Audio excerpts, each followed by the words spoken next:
What's going on, guys, and welcome back to another video. This one's going to be different. I might try and do a little bit of a series on it. What I want to do is I want to start at the design stage and take it all the way up into the tattooing stage, finally putting it on a fake skin. And this isn't always how I do my designs, but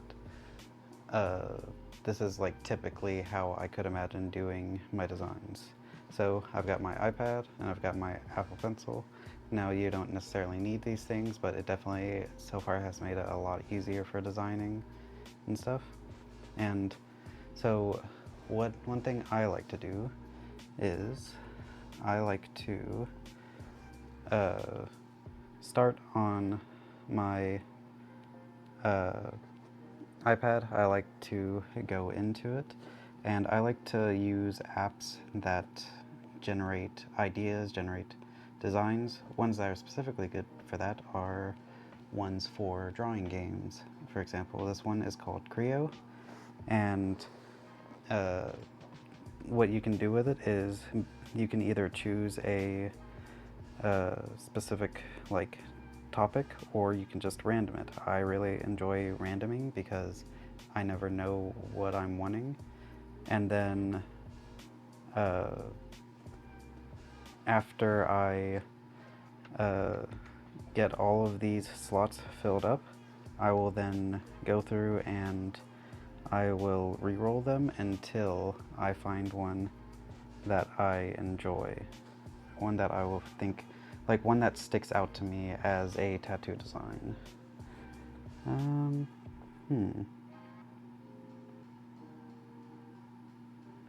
I was debating on the squid, and then I'm gonna keep clicking through until I see one that I enjoy. One that, the way that I handle it is if it like pops an image into my head. It's just like, oh, that would be cool. That's a lot of how my designing goes.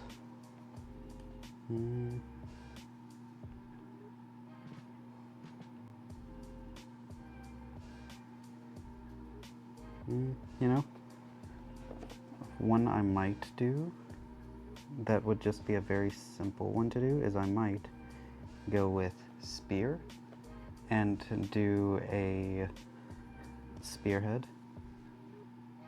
I have ideas for how to do that. So after getting the idea, what I will then do is go out and then go into Procreate, go and create a canvas. I like to work with a 3000 by 3000 size. It provides decent detail. I always start with a red for sketching, and one thing I will say that is really nice to use is, if I can find a sketch pencil, I'll go to a normal one, is the Definitive Ink set of brushes. And I got them, I actually saw them on TikTok. They were recommended to me by another tattoo artist, Macy. She's great, and she's really helped me throughout learning how to tattoo, and I'll put the link to these brushes down in the description. You do have to pay for them. They're about like I think $10 at the most. I don't even know if it actually gets up to $10, but they're pretty great, and it also helps with planning out your tattoos in the style of needles as well. But what I'll then do is whatever image popped in my head for that specific thing, I will then start to draw out, and you can either grab references if you need to, or just start working immediately off of it. For me, I don't think I will need to grab references. If I do, I'll tell you about it, but other than that, I'll just start drawing, just kind of like start putting line to the page and figuring out how I want this set up.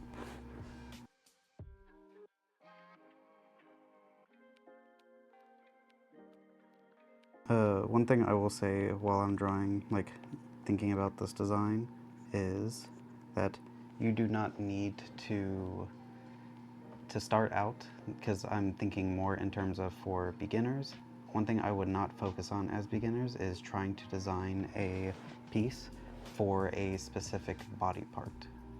Like, obviously you do want your piece to flow well with the spot you're putting it, and it's very nice being able to do that.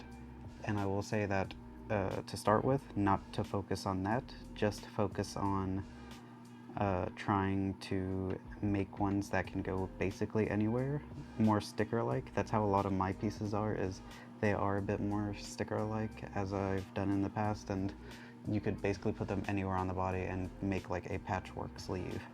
That's how I'd like to design mine, but if I feel like I need to try and design it for a specific body part, I will.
One thing I would always advise is when drawing to, when you start to do things like your lining, like to black, like where I'm about to ink it out essentially is how you would, uh, is to add another layer to it rather than drawing directly onto the original one, because if you do that, then any mistakes you make, you'll end up erasing your original like piece with as well.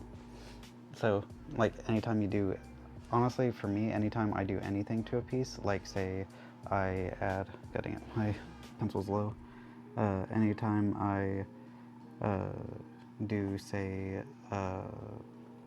some, uh,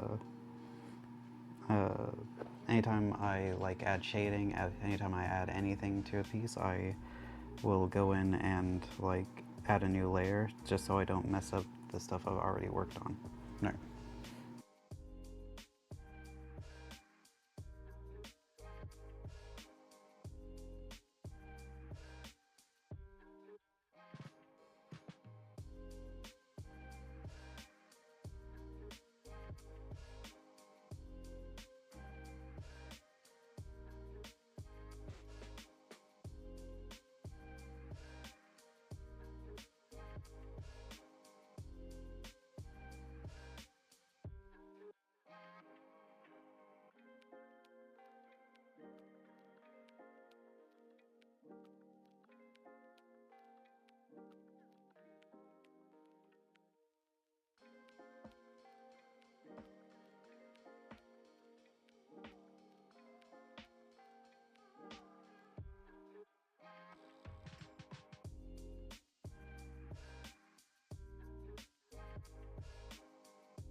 I believe that's a pretty good point to leave it. Like, it's decent enough to be able to tattoo from, I think.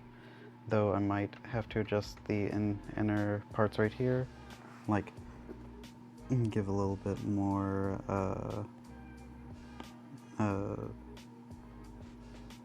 like, depth to this little heart-like section in the center of the blade, rather than, like,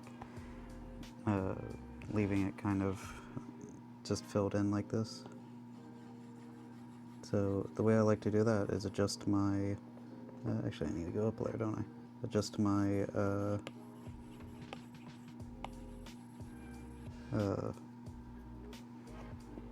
eraser to be the,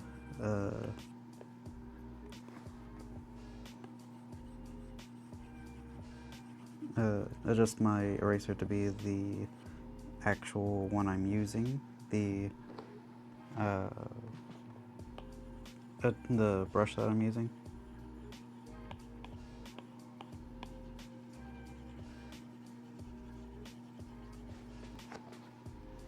I believe that's decent enough. I could keep adjusting this like continuously until I get it to a point where I'm like absolutely satisfied with it, but that would take a while. Like, and I'm trying to just do this quickly for demonstration. Just a little bit more.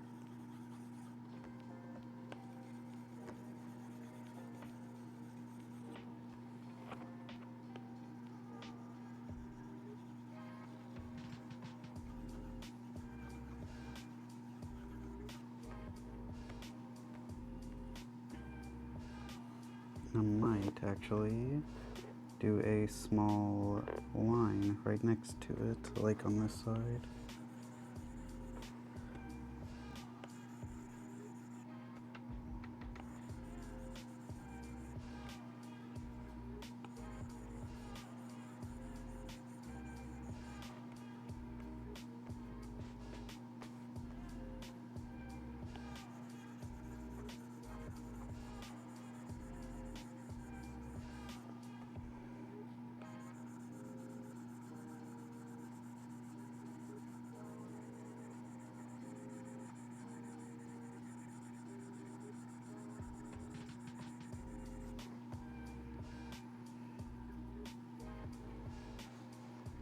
Alright, I think that's good enough. I always like to sign my work as well, and how I normally sign on here is I'll go and I have a layer specifically, like a one for my signature. I'll then take it and then insert it into here on its own layer and put it on. But I think that is all for now, and if you guys want me to continue and see the next part of this, I ask that you like and subscribe, and I'll see you guys in the next one. Bye.